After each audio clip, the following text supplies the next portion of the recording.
All right, moving on. Phil, to nobody's surprise, the Aquaman sequel was announced. Send it. I also read an update about the Trench movie on comicbookmovie.com. The article says, movie will feature both Jason Momoa and Amber Heard after all, while the focus will be placed on a beast who is new in DC Comics mythology, attacking our aquatic heroes.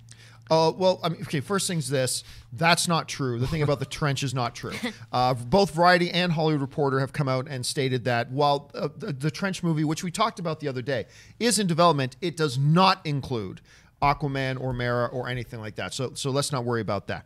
As far as it's now official, you know, I just see, you know, Morpheus right now going, in other news, right? Water, wet. Aquaman. Yeah, it's official. They're moving forward with Aquaman 2. What? They're doing a sequel? I mean, look, obviously doing an Aquaman 2. And by the way, what the news is that they brought on one of the writers. Well, actually the main screenplay writer from the first film. They've officially signed him on to start developing. He's also worked with James Wan on the Conjuring films before.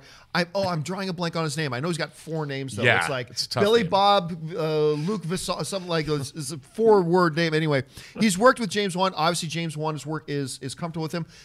Interesting enough, though, they haven't said that James Wan is coming back to do Aquaman 2. Right. That's not. He might produce, but he may not direct, but we'll have to see about that later. But it is become a no-brainer that they would do it. Look, to a lot of people's surprise, including this guy right here, who never thought this movie was going to make $800 million, let alone $1 billion, Aquaman, I believe, is the 7th biggest box office comic book movie of all time. Here, take a look. Let's put this in context a bit here. So the context for this is this. Aquaman is number 7. So at number 1, Avengers Infinity War, $2.04 billion. The second, still my favorite comic book movie of all time, Avengers, $1.51 billion. Then all 3 sweeping the top spots. Avengers movie. Third one, Avengers Age of Ultron, $1.4 billion. Then Black Panther, $1.134 billion. Iron Man 3 at $1.21 billion. Captain America Civil War at $1.15. Aquaman in there at the 7th spot, outpacing films like The Dark Knight Rises at $1.08 billion, The Dark Knight at $1 billion, and Spider-Man 3 at $890 million.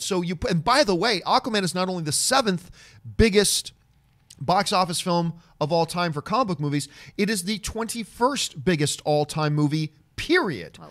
Of any movie of any genre. Aquaman is the 21st biggest box office movie worldwide of all time.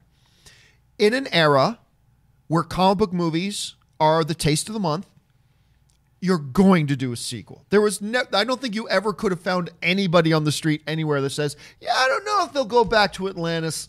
I think they told their story. I don't think they're going to go. I mean, so this is a no-brainer. I don't think that we both liked Aquaman very much. Yeah. I don't think the screenplay was necessarily the backbone strength of the movie. I didn't think it was horrible, nothing like that. But it wasn't like the big strength of the film. But hey, if it ain't broke, don't fix it. So to me, this sounds like a common sense move. What do you think, Robert? Absolutely. I was actually hoping they would announce Aquaman would be part of the Avatar sequels and go to Pandora and be underwater. Because apparently, they were going to do underwater. Yeah, world maybe talk to the Pandorans and see if he could find Iowa. You know, maybe take Julie Andrews with him. That's what I was hoping.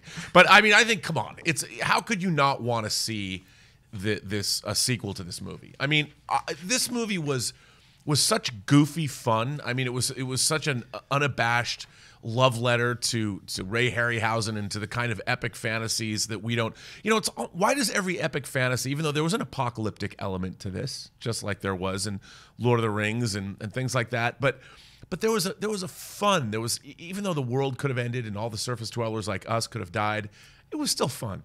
I was like, you know, wipe out all the land dwellers, but do it in a fun, colorful, shark riding, seahorse battling way. You know where it all starts? That fun all starts with the character. Right. It starts with Aquaman, going all the way back to Justice League. I have always really liked the Aquaman we got in Justice League, even with the ridiculous memed 1,000 times, my man. Like even that, I just love that incarnation of Aquaman. It is a fun yet deadly Aquaman that we got, and that kind of washed, no pun intended, that kind of washed over the entire Aquaman movie and carried it that whole way. So I hope moving forward to number 2, they do keep that DNA. Yeah, me too. And by bringing back the same writer, I think it kind of ensures that. So I think we're in good hands. I think so too.